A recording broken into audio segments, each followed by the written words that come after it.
What's going on out there? What's up, fam? Bam! What's up with y'all, man? It is the homie, Mainman Mademan in the building. Y'all know how I get down. We talking boxing, man. Once again, it's an honor and a pleasure. I repeat, an honor and a pleasure to be on here with all of the boxing fam and the boxing fans. It's Sunday, so you know what that means. It's our time now, man. Yeah, man. What's up, fam? I know we was up late last night, man. And I know the homie is on a little earlier than expected, you know what I'm saying? But scheduling wise for me today, some things came up that I got to be a part of later on. So I say, you know what? I got to get on here early, man. It's very unfortunate. I did not want to. I know a lot of folks are watching football right now. I'm a big football fan, so I know how it go, man. I'm rooting for them Cowboys. You already, you know what I'm saying? But unfortunately, I had to get on here a little early. And so, like, I know a lot of the fans going to be watching football. So salute to everybody that catches this live. And most importantly, salute to everybody that's going to catch this on the playback. You know what I'm saying? So we going to get right into it. Y'all already know how we do when we talking boxing, man. We start off light, you know what I mean? And then we get heavy as the program progresses on. I'll be right in front of y'all in just a minute. Y'all already know how we play this. And yeah, man, now we going to get right into it. I see I got fam in the building. Zeno, what's up, man? My man say, yo, man, finally, I caught the We Are Talking Boxing show. Yeah, fam. I am glad to have you in the building. That's one of the reasons why I also wanted to get on here earlier, man. Salute to everybody across the ponds. You know, I know a lot of folks be hitting me up like, yo, man, I can't never catch your show because you be coming on late and, you know, all of the time differences and stuff like that. So, you know, I try to do my best, you know what I'm saying? I got to do this one early, so we just going to get it in, get it out. I'm not going to hold y'all long today. It's not going to be that long of a show, but we got some interesting stuff to talk about, man. So without further ado, I think that's everything covered before we jump into these topics. Without further ado, last night fights, man, we had we made it through that Lubin fight, champ. We made it through that Lubin fight. That shit was like watching paint dry, you know what I'm saying? But we made it through because we love the sweet science, you know? FA, I left off with FA last night. I heard FA stunk up the joint. FA stinking up the joint. I still have yet to watch the fight, so I don't want to give too much. And I did view some highlights. And the few highlights that I did see, bro, FA just looked reluctant to let his hands go. Never seen him in a situation like that where he usually is the one that's going for them knockouts, you know, them first round knockouts that he's known for, but real reluctant to let his hands go against this dude Rice, you know what I mean? And didn't think much of Rice. I'm like, yo, what got him? We got FA fighting like that, you know what I'm saying? But it seems to me, I don't know if he was nurturing the injury or if anything like that was going to go on, but yo, that wasn't a great performance. I mean, listening to the reviews today, everybody is dumping on FA. Everybody saying FA got to go back to the drawing board. Keep that man away from Bomb Squad. They saying keep that man away from everybody. Du Bois, Joyce, and you know, FA right there in the middle of the smoke with everybody, man. He can go and get a Daniel Du Bois fight. He can go and get a Joe Joyce fight. He can go and get a Big Baby or the real, the fake, or whatever fight. Tyson Fury. But, yo, bro, I mean, with everybody talking right now, look like FA might want to stay clear of them names, champ, because FA got to go back to the drawing board, man. Zeno say, yo, man, FA is going to lose in the next 1.5 years, man. He need to stay where he at right now. They got to bring him along a little more slower. I mean, first time we seen him going this deep into a fight like this, and for what most people are saying, he looked like a fish out of water. From what a little I seen, did look like a fish out of water, man. Real reluctant to let his hands go, and I was wondering what was up with that, man. But, you know, at the top of the show, like I told y'all in the last week talking boxing, man, we starting off every episode from here on down with some boxing history. So let's get on over to some boxing history all day. You know what? I ain't even mean to have this up right here, man. God dang it, you know what I mean? But at the end of the day, let's talk today in boxing history. September 20th, that's today's date. September 20th, today in boxing history. Today in boxing history was the day, which if y'all ain't already get a sneak peek of it, was the day that Muhammad Ali beat Floyd Patterson and retired Floyd Patterson for good. That was it, man. This was the second of their two fights. Went down in September 20th, many years after their first fight. Now, the thing is about this situation that's so ironic is that their second fight and their first fight were almost night and day in a way. First time around, we know that back in 1964, when around the time when they had their first fight, Ali was Cassius. Ali was at Ali. And he was, you know, just going from being Cassius to becoming Muhammad Ali by joining the Nation of Islam. Now, we know Floyd Patterson back then, well, he was the main dude running around talking bad about Ali's newfound religion. Now, Floyd Patterson was a known Catholic at the time. So Muhammad Ali looked at Floyd Mayweather like he did with Joe Frazier and everybody else as the white man's fighter. And so that's what he branded him as. Now, Floyd Patterson during that first fight was in the midst of a comeback because he had lost his title to Sonny Liston. Of course, we know Muhammad Ali defeated Sonny Liston. But Floyd Patterson was a rabble rouser in a way. He knew how to keep himself relevant. And he just had a hard determination for the sport. So he was working his way back up to a comeback just to meet Muhammad Ali. Now, Muhammad Ali was pissed off. All of that stuff he did in the public talking about the Nation of Islam. I had a few quotes pulled up, but I just ain't gonna go there for time purposes. But he said a lot of bad stuff about the Nation of Islam. He basically was making fun of Muhammad Ali as a black man, as the world champion, and representing the Muslims. And so Floyd Patterson was everywhere talking bad about that. So in their first fight, Muhammad Ali is said to wanting to punish and have a prolonged beatdown of Floyd Patterson for this particular reason. It's also remembered, if you go back and watch the fight, in the first round, Ali barely even threw a punch because he wanted to prolong this thing to go all 12. And he steadily beat this man slowly until he stopped him in the 12th round. That hurt Floyd Patterson. Floyd Patterson basically had to go through the ranks again in a nutshell. One thing about Floyd Patterson is that he was determined to try to make it back to the big stage and have what he liked to call good days. Unfortunately, he never pretty much rose back to that occasion. So when you go down many, many years, you fast forward to 1972. Now, Floyd Patterson is not doing so well financially. Floyd Patterson is, he's had he tried to make that comeback again and just could not get back to where he was. His wife left him, his kids left him because they say that he was too determined to be a fighter. Everyone was telling him to hang it up, Floyd, hang it up, Floyd. But no, he just wouldn't listen. And so he ended up continue to fight. He had a fight at Madison Square Garden in 1972 that attracted a humongous crowd. Well, that was all that Muhammad Ali needed. Muhammad Ali then turned around and fought him right after that fight in 1972. And it said that he did it for humanitarian purposes because Floyd Patterson was hurting financially and he had no money and he had pretty much nothing other than like circus shows to fight. So Ali threw him a bone. And in that particular fight, in the rematch, what happened on September 20th, 1972, well, Muhammad Ali stopped Floyd Patterson in the 8th round. He wasn't looking to punish him this time around. He wasn't looking to make fun of him. He wasn't looking to have a prolonged beating. He just wanted to get him in there, get him out of there, get him paid, and see you have a nice life. So that was, and on top of that, Muhammad Ali had all of his titles on the line, including his lineal Ring Magazine title. And this all occurred on September 20th, which was a Wednesday, according to this poster. September 20th, 1972. And then Floyd Patterson never fought again after the Muhammad Ali second fight. So he pretty much retired Floyd Patterson and sent him along with a check, even though they had bad blood back in the 60s. And that is the day in boxing history, fam. Yes, sir. Yes, sir. Yes, sir. Pito in the building. What's up, man? What's going on, man? He said all of these new fighters talk a whole lot, but the skills ain't matching the trash talk. Oh, we gonna get there. We gonna get there. F.A. versus Joyce. Rusty Mechanic, Van the Snail. Yeah, man. Rusty as hell, man. Rusty as hell. Funny thing is that Floyd was still calling Ali Clay. And years later, Ali said to Floyd, "What is wrong with you? Why do you keep calling me Clay? You are the only person in the world that can get away with it." Exactly.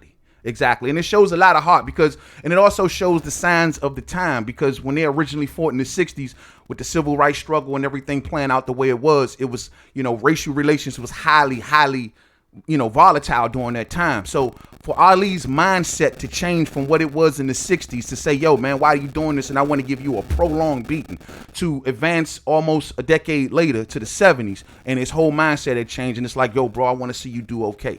Yeah, I may talk my little trash, but nothing like we talked back in the 60s. And on top of that, I don't want to see you messed up, man, after boxing. So salute to Muhammad Ali for something like that. You know what I'm saying? All day. All right, fam. Now, let's bring it back modern, shall we? Let's get to some of this modern stuff, man, because we got a couple subjects we won't play on in this episode. And let's get straight into it, man. So the first one that I think I want to go to is, let's go to this one.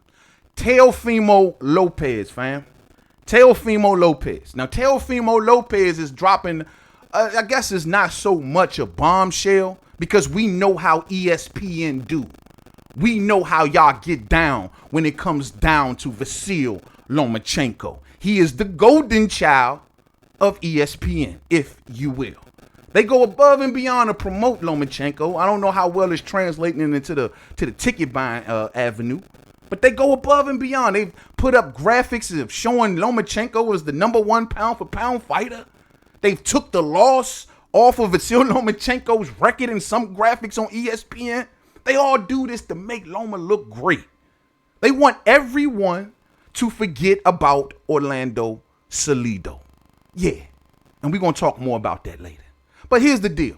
So Teofimo Lopez is out today in quotes in a recent interview, and this is what he's saying.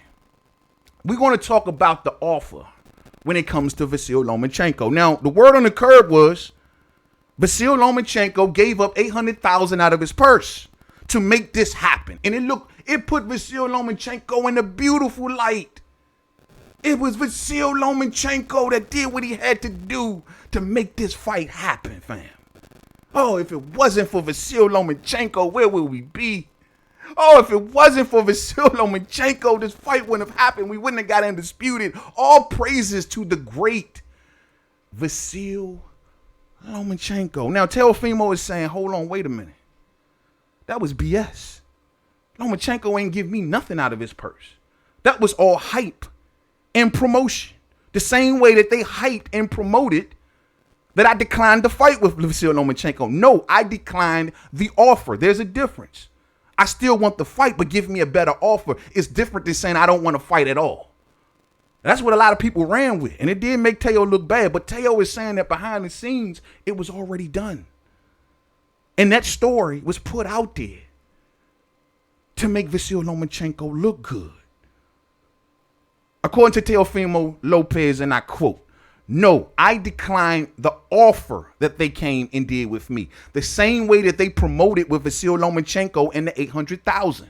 Now, if they promote our fight that is actually happening, it's already signed in the deal and said, you know what, everything is already done with, then we'll have more views, you know what I mean? But they're promoting that side, and which is not even true. So he's saying that they came to him and said, yo, let us put this out there, right? Because it's going to get us more views. The clout, fam, the clout. Boxing 2020 is clout chasing to the max. The clout. Everybody wants the clout. Everybody wants to appear a certain kind of way, messing around with the internet. See, the internet is giving people these funhouse mirrors images of themselves. It ain't reality. It's who I want to be. It's who I should be.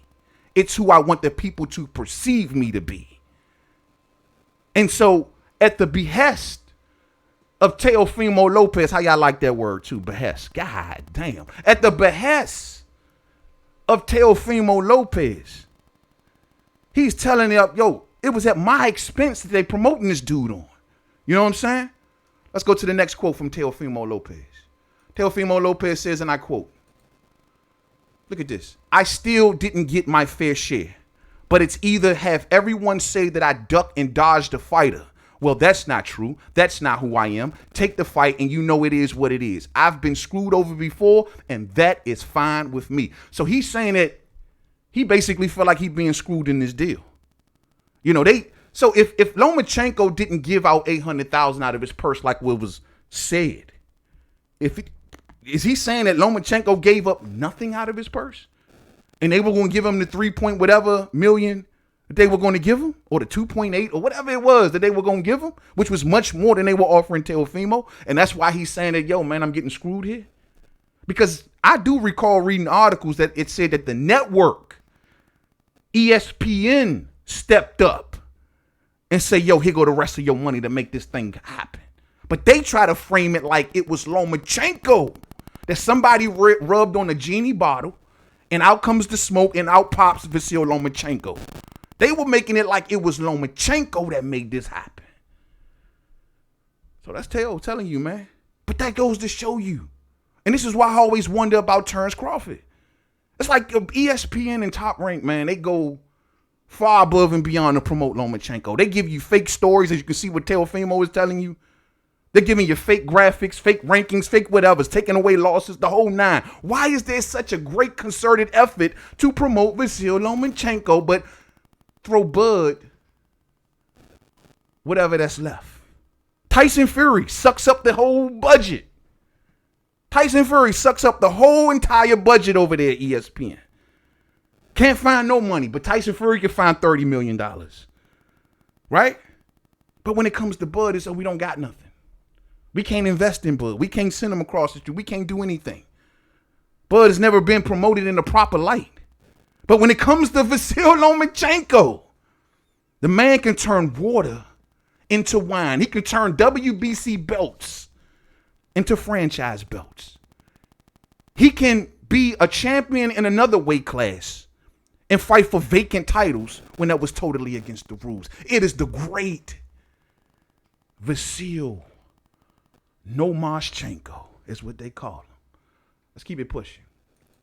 According to Teofimo Lopez, and I quote, "I am okay with that. And I'll do it again then. It's all right." And that's what this fight going on and everything. It's not only Lomachenko I'm going to be beating up. It's everyone else that fucked me on this deal. End quote. So he felt like he being screwed over, fam bam.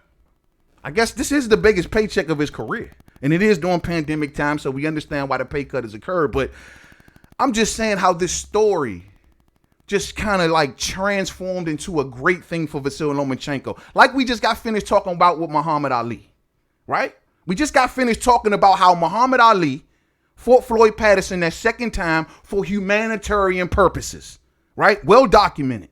Now they want to have Vasyl Lomachenko come along and say, well, look, we wanted to make this fight so bad that we gave up money of our purse for humanitarian purposes just to help out Teo. Is that what's going on, fam? Is that what's going on? I don't know. Y'all let me know. Let me see what the fam talking about. Silver Salomo in the building. What's up, fam? What's up with you, man? What's up with you? Lopez tried to duck the fight, said Silver Salomo. Now, Silver Salomo, that's exactly what Teo is saying.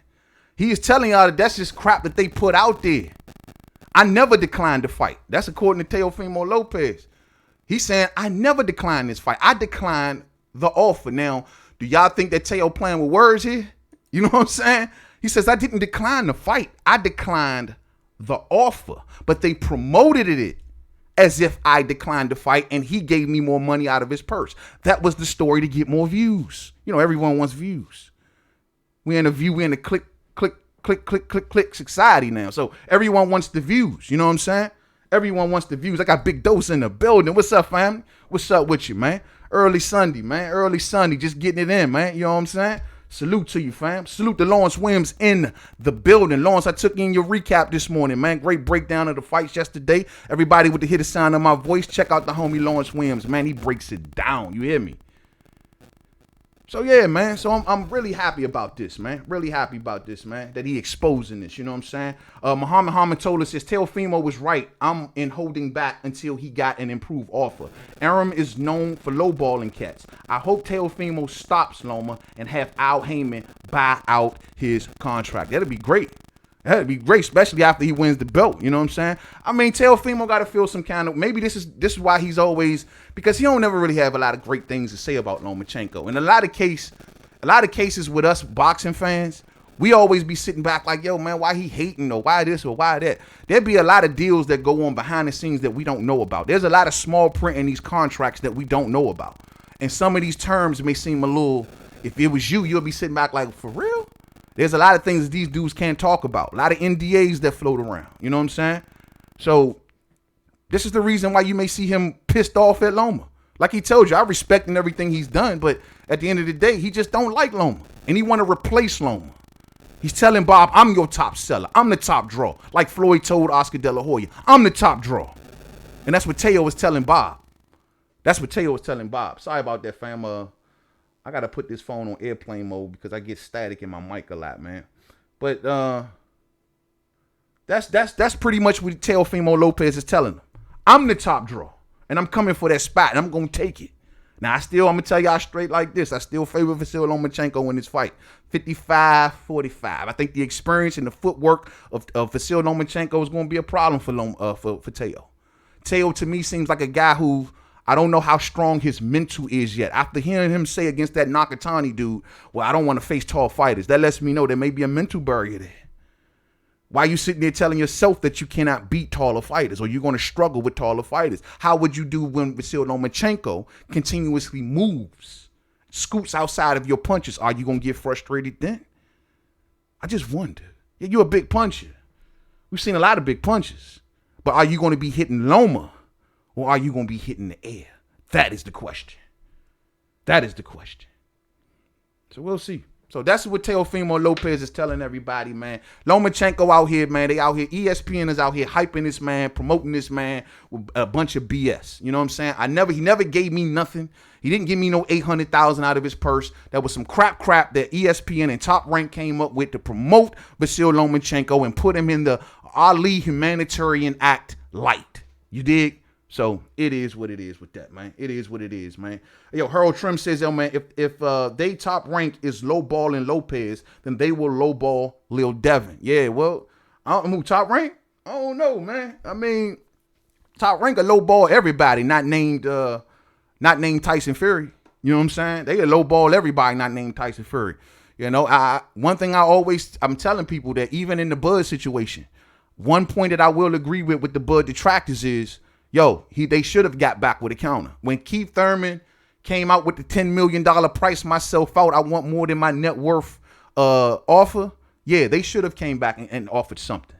At least got on the record and said, well, guess what? Maybe our offer's too low, but this is what we offering. It still would have put them in a better light.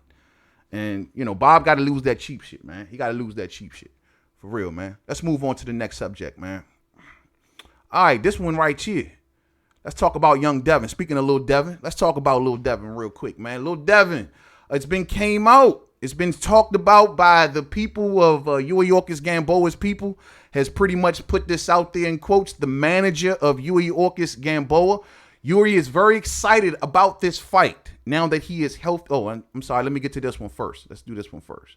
I want to do them in the right order. He says that now the manager of Youriokis Gamboa says that I spoke to Haney's father, and he assured me that everything is ready for November 7th. Gamboa's manager told George Ebro, Yuri always wanted this fight from the beginning. Other names emerged, but he always insisted on bumping into Haney. Now it's going to be a reality. So this thing is looking like it's ready to go. This train is ready to take off. You know what I'm saying? This train is definitely ready to take off.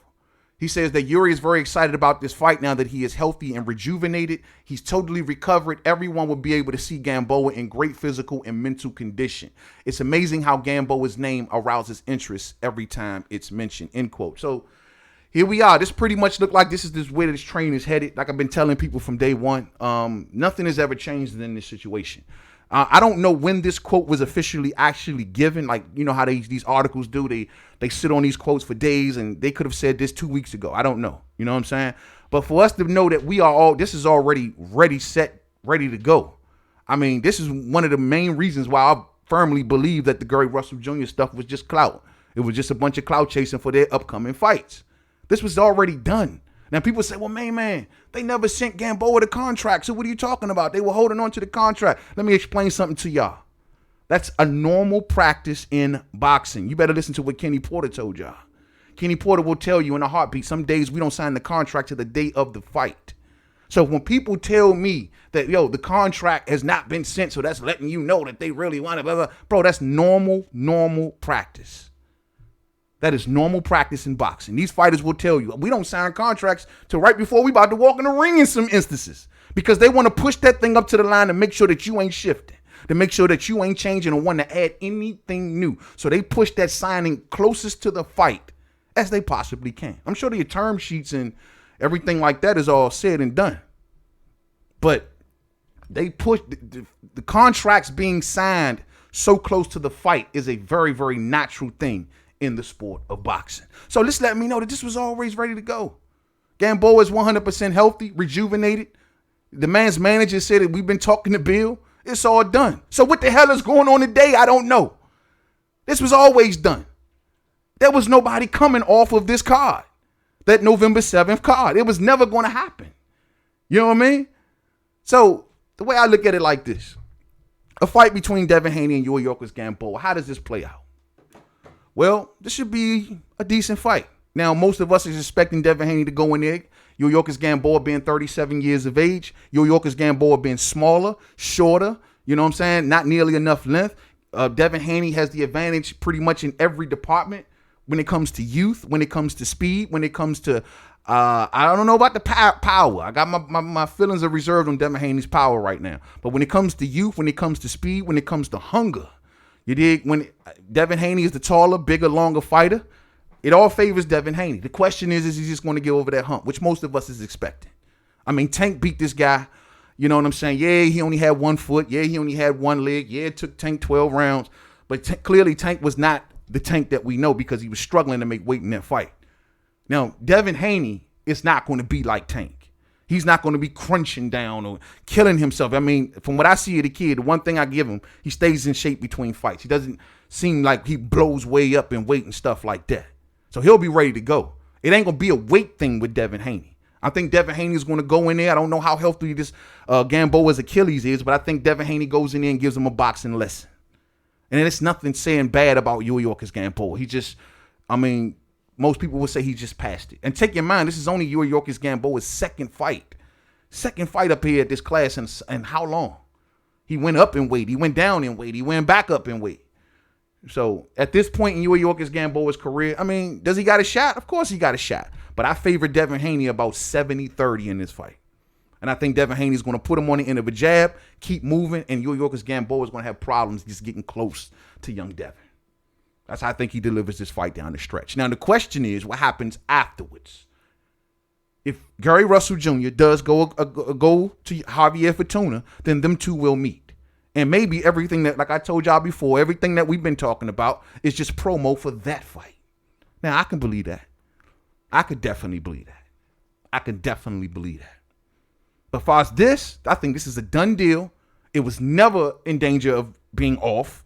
It was never in danger of anything changing. The only thing that would have changed is that when Javier Fortuna lost his date on the Golden Boy card, they could have put Devin and Javier Fortuna together, which I'm wondering why the hell they didn't do it. But now that we hear about Gary Russell Jr. possibly is still in that opponent, now we know why. But I thought it was clear as day that Javier Fortuna and Devin Haney should have been fighting. Not to mention when Devin Haney came back from his hiatus from surgery and they were trying to force him to vacate his belt. Well, they were putting Javier Fortuna and Luke Campbell in the fight. And then when Devin got back, he says, I want Javier Fortuna. But they don't give him Javier Fortuna. I ain't going to go down the route of stepchild this time around. I ain't going to go down that route. But Devin Haney should clearly have been getting this Javier Fortuna fight. And this is why the cause of protection becomes so loud. Because why ain't Devin Haney fighting Javier Fortuna? Why ain't Devin Haney fighting Luke Campbell? Those were the two dudes that were going to fight for Devin Haney's belt when he was out.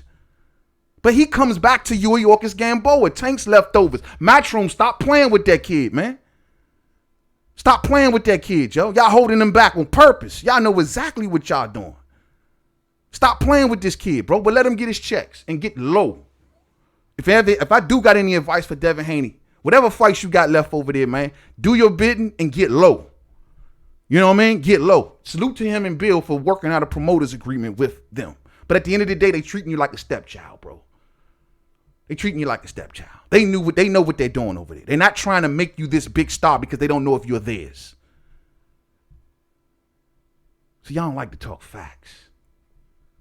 Y'all don't like this. You know how it is with a stepchild or adopted child.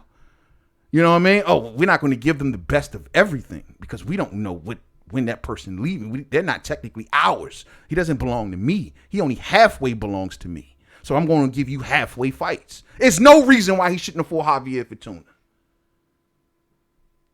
There's no reason whatsoever. There's other big name fighters that they can make happen over there with Matchroom. They could have brought Tevin Farm up if they wanted to, but they didn't do that for you now, did they, little Devin? All for Tevin. Devin and Tevin. 2 peas in a pod.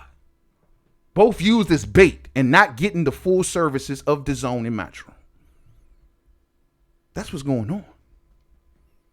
That's what's going on. You know what I mean? Say it's a wipeout. Yeah, man. Lawrence Williams says WBC made Gamboa number 10 in the rankings in August, and after being unranked all year, Suleiman approved it, helped the promotion, and I got receipts. Damn, and who he be to do that, fam? Nobody. This was a hookup all around the board.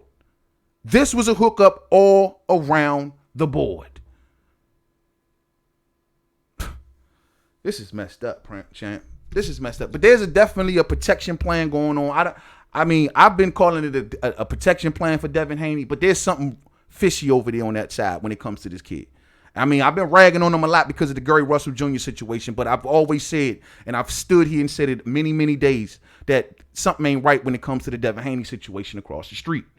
They don't want to make him into who they need to make him into. They don't want to give him the proper food. You know what I'm saying? Eddie Hearn has this golden relationship with Bob Arum, but he allowed Bob Arum to maneuver Vasyl Lomachenko around him. He allowed Bob Arum to maneuver Teofimo Lopez around him.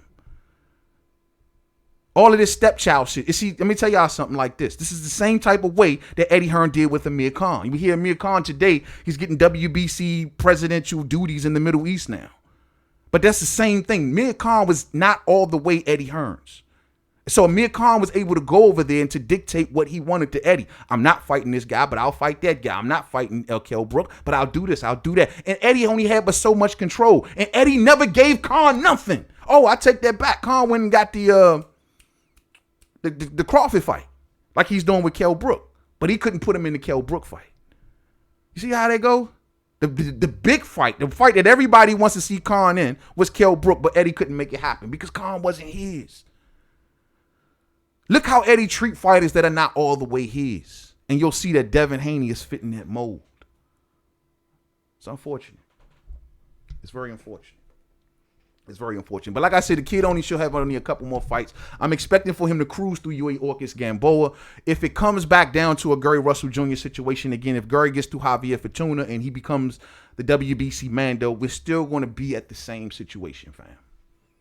We're still going to be at the same situation that we've been dealing with for the last few weeks. Until Devin Haney's Matchroom USA deal runs out, there's nothing that can be done for Devin Haney.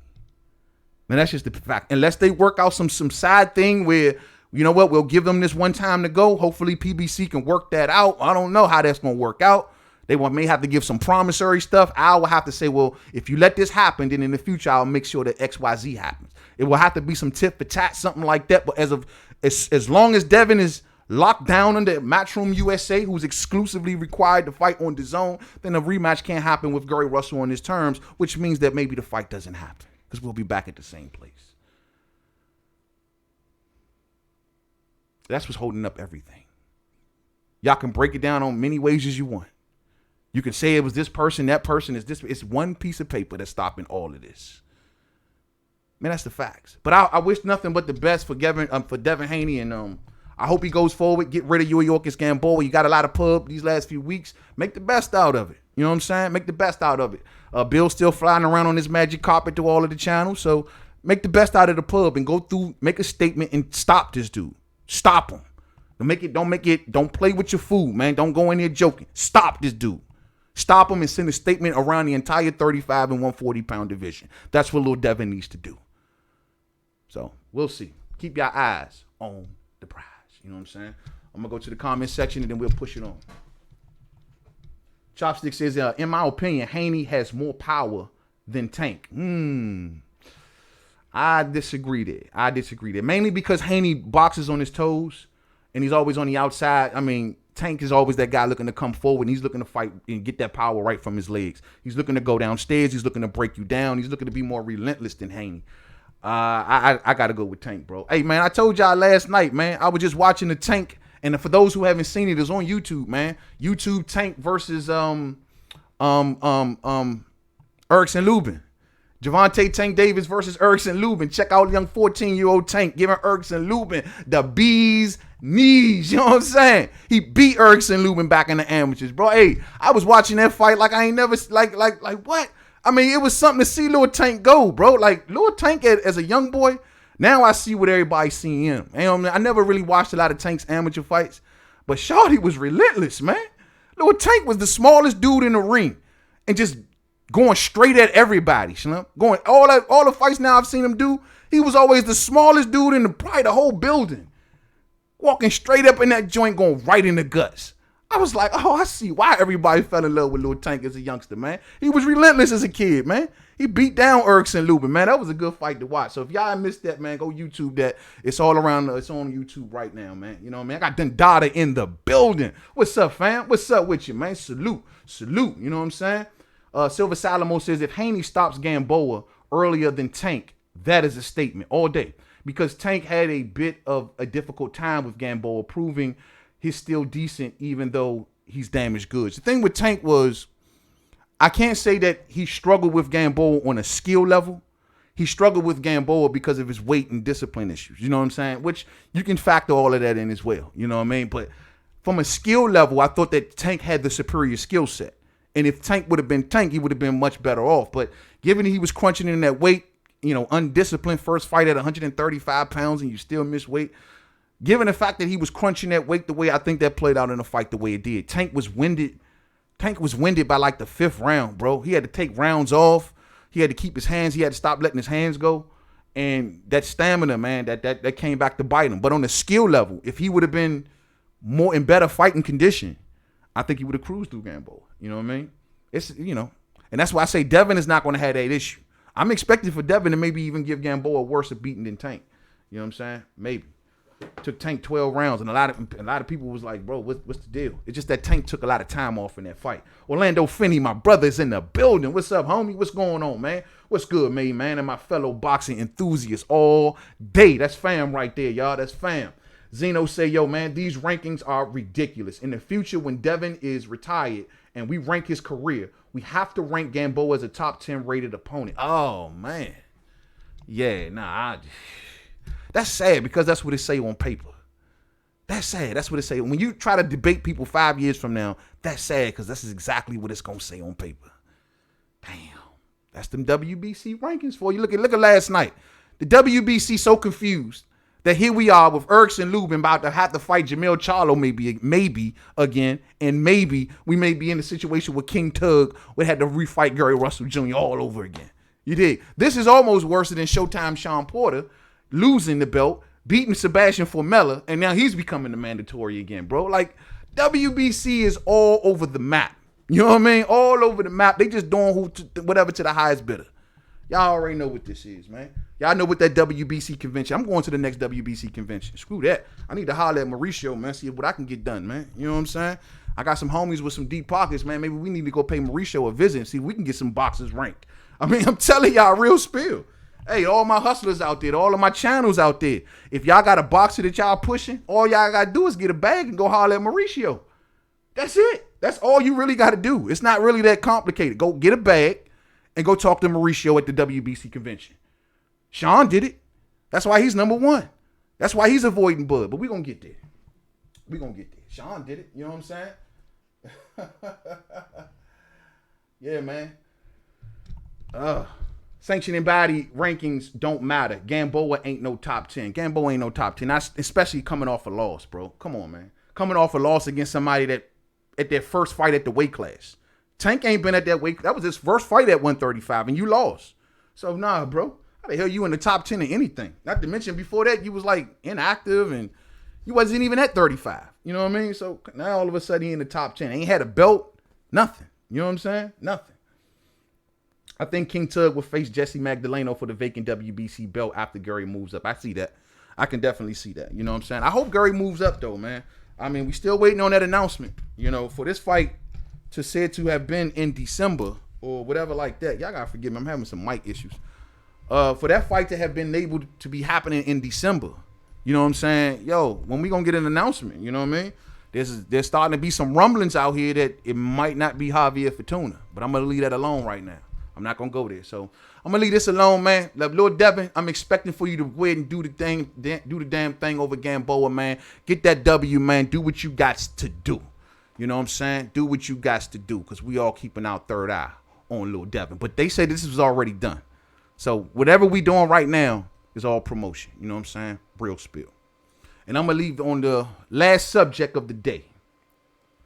We got to talk about Bud. We're not going to spend much time on here because I'm not trying to have a whole passionate thing. You know what I mean? So I just want to make this to be now because I've been getting hit up a lot by you Vasyl Lomachenko fans. And y'all have been beefing, if you will, with the video that I did claiming Bud is to be still number one pound for pound. And I broke down in that particular video why I consider Terence Crawford the number one pound for pound. Now, before we start this conversation, because clearly I got to go back into this can of worms, you know what I'm saying? Before we start this conversation, I want people to know something. And I want just to be heard loud and clear because I don't think people understand my position on certain things. Now, I'm going to say something that I've always said and I will continue to say. And that is, I am not married. I repeat, I am not married to the idea that Terence Crawford remains under any circumstances the number one pound for pound fighter. The man has already been pound for the previous 3 years or so. He can lose it at any day. Doesn't matter. It's already written. You know what I mean? Like pound for pounds, they lose it, they get it, they lose it, they did. It changes. It does. It definitely changes. It's a snapshot in time, if you will. It can change. I am not married to the idea that he keeps it. That is the whole deal. He can definitely lose it. My only argument is there is no one that has taken it from him. And like I told you, Lomachenko fans, you cannot take it from him in quarantine time. How you going to take the pound for pound crown away from Bud during quarantine time when ain't nobody fighting? Y'all wait till it's quarantine time to say, oh, well, Lomachenko is doing XYZ. He's about to be undisputed and he's about to do that. Yeah, I think he surpassed Bud. Ain't no fights been happening. How you going to say somebody surpassed the man and the man ain't even fighting? That don't make any sort of sense to me. Bud is still number one until he is surpassed. Not because you feel like it.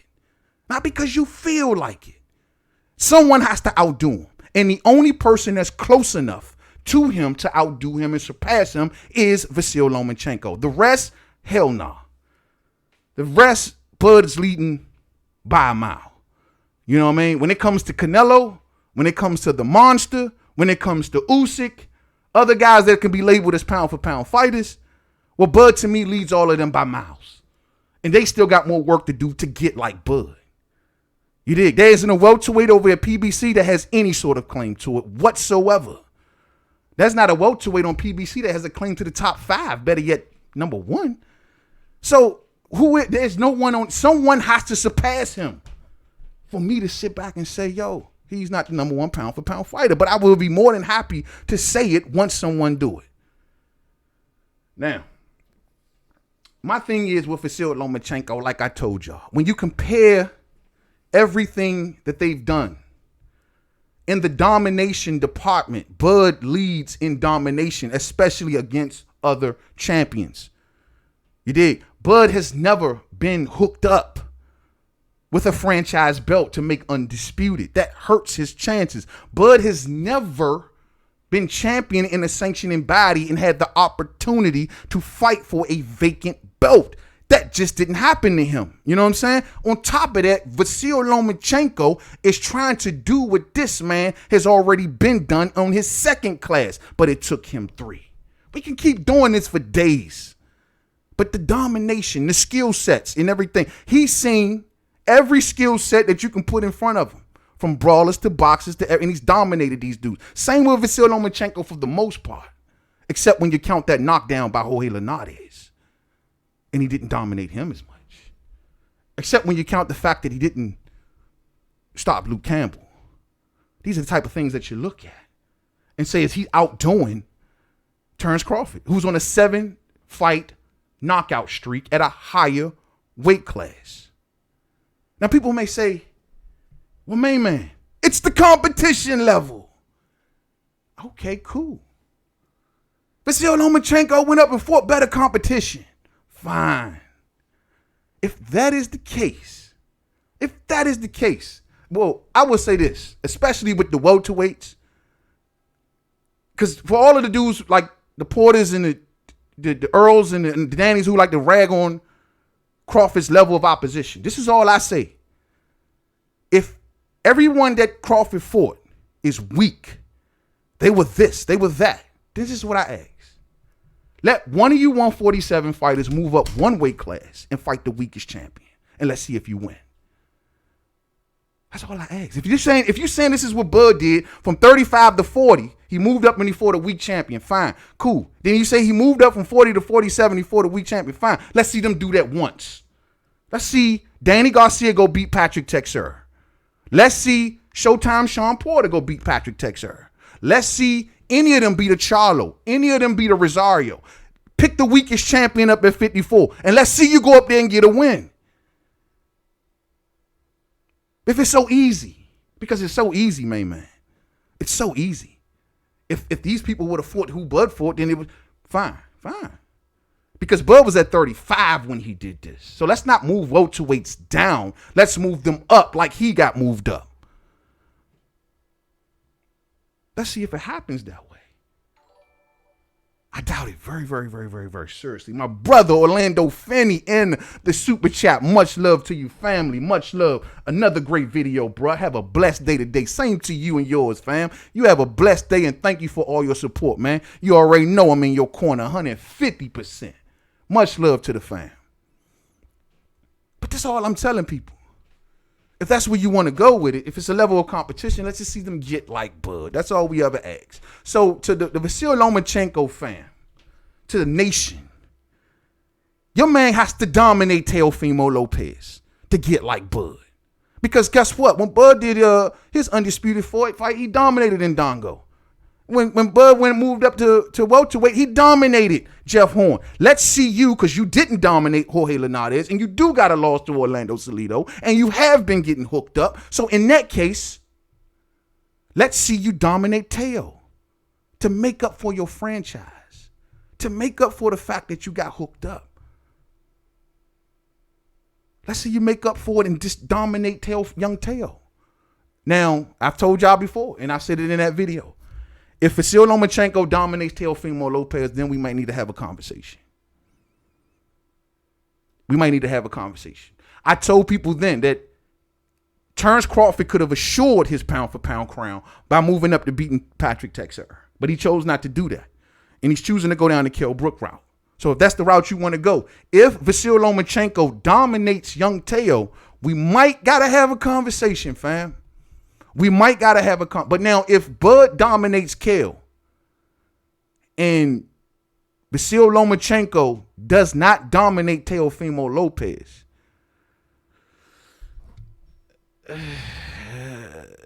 does Loma take the crown? Let me see what the fam talking about. I know y'all ain't gonna like what I'm saying. You know what I mean? I know y'all ain't gonna like what I'm saying. Yes, sir. Big Dose say, yo, man, a knockout streak of bums. That's fine, Big Dose. If that is the case, then let one of them go up to 54 and fight one of the so-called bums. Let's see it. I would love to see Sean Porter versus Julian J. Rock Williams. He's a guy that's lost at the division, right? Well, I'd love to see Sean go up there and get that win. Let's see that happen. See, y'all got a problem with just saying names and forgetting weight classes. That's the problem. People can easily say a name. Well, Ricky Burns was in XYZ, but yet he fought Ricky Burns in 35, which means he moved up from that. Did any of these dudes do that? Did any of them do it, or did they come down? Oh, I started out big, but I got small. Bud started out small, but got big. There's a difference. That's what fighters are appreciated for. Not coming down, going up. That's the definition of pound for pound. Translating your skills moving up in weight. Not staying stagnant in the weight class that you've outgrown 3 years ago, but you're young enough to shrink down to a weight class to overpower your opponents. That ain't the definition of pound for pound. It's challenging yourself while moving up. Vasyl Lomachenko is the only one that's done that. The monster, you didn't get undisputed. You didn't conquer enough divisions. Canelo Alvarez, clenbuterol, clenbuterol. Catchweight king. Catchweight king. Bud has never fought at a catchweight. He's fought him straight up. So Canelo don't qualify. You get me? So when we talk this talk, when we consider pound for pound, remember the catchphrase of the day. If you consider someone that surpasses Terence Crawford on the pound for pound list, they got to at least get like him. At least. At the very least, get like him. Don't sit in a weight class that you've outgrown just because you can outgrow people and beat on smaller fighters. That ain't what he did. You know what I mean? That ain't what he did. Muhammad Hamatola says that Bud is going to remain pound for pound because Teofimo is going to hurt Loma. Mark my words, man. Lopez will make a statement on October 17th. Oh, okay. Hey, man. And if that happens, well, we got nothing else to talk about. Lomachenko, you're headed to the bottom of the list. Can't lose at this. The stakes are too high. At this level where the air gets thin, on the top of the mountain of boxing, where the air is super thin and there's little room for mistakes, you can't lose. That's high stakes. You can't lose. You want to be in this discussion, you can't lose. And you got to look good doing it. You got to look good doing it. That's the definition of pound for pound. Who looks good doing it the most at a higher weight class?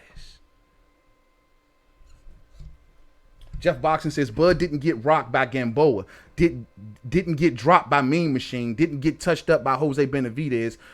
Don't knock for having Bud number one pound for pound, but come on, it's not like he ain't had spots. Everybody get hits. This is a sport of boxing. Bud has never been dominated. Bud has never officially been dropped. You can say that. I mean, you can say that and all you want, but he's never officially been dropped. Say like Sean Porter was dropped by Adrian Bronner. That's an official dropping, you know what I mean? But most importantly, you got to look at his domination. Most importantly, he's on a 7 straight knockout streak. You just conveniently left that out. And he beat the guy that has the biggest win at welterweight. You conveniently left that out. There's no welterweight that has a bigger win than Jeff Horn, and he beat him. So, you know, Bud's legacy continues at the welterweight division because not only has he beaten big name fighters and fighters with high accomplishments, but he's also dominated them. You got to put them hand in hand. So you're looking at it from a he ain't beat nobody just point of view. But then if that's the case, then get like him and do what he do. So one of them move up to 54 and beat up on, I don't know, Tony Harrison. Let's see it. Let's see it. Dominate Tony Harrison. He has one leg, right? Because y'all forget when y'all say Benavidez touch Bud and this y'all forget that that's his third class. So he's doing what them dudes should be doing at 160. So remember something. I want to see them, because y'all say it's the competition level. Let them move up to fight the weakest link at 54 and let's see them dominate. That's how you talk a pound for pound discussion. Not just sitting over there beating each other. Them cats over on the other side just beating up on each other. If that is the case, then why Keith Thurman wasn't considered number one pound for pound? Riddle me that. Keith Thurman beat Danny and Sean. Let's do a little bit of quick history right here. If I recall, Andre Ward was the number one pound for pound in 2017 when he beat Sergey Kovalev, right? Now, when he retired, it didn't go to Keith Thurman, who had just beat Danny Garcia and Showtime Sean Porter back to back. He wasn't even considered. It went straight to Terence Bud Crawford, who's been number one pound for pound since. So if it's like you saying, why wasn't Keith one-time Thurman deemed? He was undefeated at that. He gave Danny his first loss, right? So why wasn't Keith Thurman deemed as the number one pound for pound fighter? If it's about levels of opposition. No one even considered it. No one even considered it. It went straight to Bud and it's been there since. For 3 years. No one's even considered it. You know what I mean? Dundada says he wants Bud versus Patrick Teixeira next. That'd be lit, bro. That's what I wanted from the jump. That the way he could have sealed his legacy crown. Now he puts his pound for pound crown in threat and in jeopardy because he chose not to go up one more class to outdo what Vasyl Lomachenko was doing at the present moment. See, like I told people, man, I'm fair about this. I mean, I get it. Vasyl Lomachenko lost to Orlando Salido many moons ago, but that was a long time ago. And I'm a firm believer that pound for pound is a snapshot in time. If Vasyl goes on to dominate young Teofimo Lopez, we're going to have to do a reevaluation. Because it's lately, it's now, and it's in rapid succession from what he's already done. He's doing it back to back to back to back to back. The same way that Bud was doing it back to back to back to back to back. You know what I mean? They're the only two that's doing stuff like that. Charlo, I think Charlo getting there. If Charlo go up to 160 and get a good win at 160, Charlo win the conversation too. That's another guy that needs to start getting more proper respect on the pound for pound conversation. Jermell Charlo's been doing his thing when you look back at it. Yeah, he suffered that loss to Tony Harrison, which I thought he won that fight. But at the end of the day, Mel been doing his thing up there, man. And if he goes and beat Jason Rosario, well, he's in the conversation. Is he the number one? No, but he's definitely in the conversation. That's how you judge it, man. Look at the competition level he's been beating. And look how he's beating these dudes. So, Mel's going to enter this conversation soon enough. You know what I'm saying? Soon enough. Zeno says, Canelo, the WBC Mexican beef catchweight king. Exactly. Hookup.com, champ. Hookup.com. Big Doe says a one-leg Benavidez, Mean Greens, Khan, who got knocked out by Mama, and Jeff Horn, who has been knocked out since. But Jeff Horn has the biggest win at welterweight. Biggest win at welterweight. Who surpasses that? Who surpasses that? Who? Danny's already got 2 losses, right? He's already been beat by Keith. You know what I'm saying? He's already been beat by Sean. So I don't know what Earl would get from beating Danny, as far as a pound for pound discussion is concerned. Sean already lost to everybody. I mean, Sean lost to Keith. I ain't gonna say everybody. I don't want to disrespect Sean Porter. Sean Porter lost to Keith, right? He lost to Earl. But Keith beat him before all of that happened. Why didn't Keith get the same bump? Point I'm making is they can beat each other all they want over there. They can beat each other back and forth, left and right, up and down. Crawford did the same thing. If anybody who'll get the real accolades from all of that is Keith. Where was everybody stomping the y'all for Keith Thurman saying he was number 1 pound for pound? Where was that at? Where was that at? Keith did it better than all of them and beating them cleaner. Where was Keith's number 1 pound for pound ranking?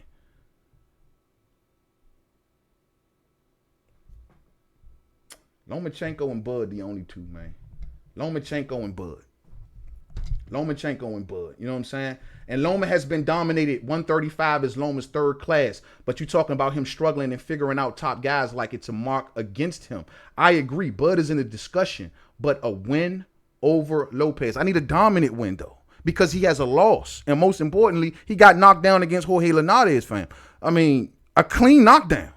That's why I'm saying you got to factor all of that into. He got knocked down at the current weight class that he's at, an official knockdown. Because I know what you're saying. Well, Bud got knocked down by Calvin Lawson. No, officially, Lomachenko got knocked down in a fight recently. You know what I'm saying? Real spill, man. Vincent Roof in the super chat. Much love to you, fam. Bam. I appreciate your support, man. You already know, man. Keith, Danny, and Mikey said Bud haven't done anything in the welterweight division, yet they never got in the ring with him to take his strap all day. Mikey can't say nothing. Mikey can't say nothing, bruh. Mikey can't say, go eat a cheeseburger or something. Mikey, what you talking about? They can easily talk that talk when ain't none of them getting in the ring. I told y'all, the 2020 way of clout chasing. Talk like you want it, but you know you really don't. Fake like you want it, but you know you really don't. That's like Keith did. And now look what Keith. Keith is moving on, talking about everything else. He ain't talking about Bud no more, unless they talking $10 million. Keith is only worth 4. He's only worth 4, at least allegedly. I don't count his money, but at least that's what they saying online. And he only got 8 against Pacquiao. But you won 10 against Bud. And that was in a non-pandemic time. But you won 10 in the pandemic. Like I told y'all, I agree. They should have came back with something counting and say, you know, we'll give you 4. We'll give you 4. Everyone says, well, look what they gave Khan. They gave Khan that money during a non-pandemic time. Does that matter to any goddamn body? That ain't no crowds. When Khan got $7 million, he had crowds. There ain't no crowds. You know what I mean? But they should have came back with something. Just to get it on the record and say, you know what? You're not going to corner me like this. I get the final say so on this. So it is what it is. You know what I mean? It is what it is. Cleaner. Both fights, Keith with Danny and Sean, were close. Yeah, I thought Keith beat Sean much cleaner than Earl beat Sean. I thought so. And I thought he beat Danny very clean. I thought he beat Danny by at least, I'd say give or take about 7-5, 8-4. 7-5, 8-4 margin, somewhere around there. I thought it was a clean victory. That's the point I'm making. And funny, no one came around saying that Keith Thurman should be number 1 pound for pound. Though I was here stomping the yard for Keith. I had to be the one to take up for Keith. And now young Earl does the same thing that Keith does, only on a lesser level, if you will. And he's the greatest thing in the world. You know what I mean? He's the greatest thing in the world. Put him above Canelo. It's even, my argument for Canelo, man, he might not even make my top 5 no more, bro. Like, you got drug laws changed. They literally changed drug laws for Canelo Alvarez. Like, you can take a little bit of clenbuterol now. Like, Bud ain't getting none of that. Bud took the hard route, bro. He took the hard route, man. He went up against multiple division champions, Olympians. Took the hard route. Didn't get hooked up for a belt. Had to fight for them belts. Had to fight everybody who had one. Didn't get a vacant. Oh, he did get one vacant strap. The first belt at 40 was a vacant strap. But for the most part, he took these belts off the waist of other fighters. What? No hookups. Undefeated fighters. Undefeated. Kell Brook wasn't undefeated. Was he? Danny was undefeated when Keith did it. But this dude is doing this against undefeated. Jeff Horn was undefeated. Coming off the biggest win of his life. And he was big and rough. For everybody like, oh, well, how Sean Porter gonna deal with Bud? Jeff Horn was big, rough, and tough. The man went straight up to 160 after 47. How big do you need somebody to be? And Bud dominated him. Dominated. I mean, not one round that you say Jeff Horn won. Khan dominated as he should have been. Khan shouldn't even been in the ring. Facts. But dominated. Hope this now. I will say, Bud did get tagged up real good against Benavidez.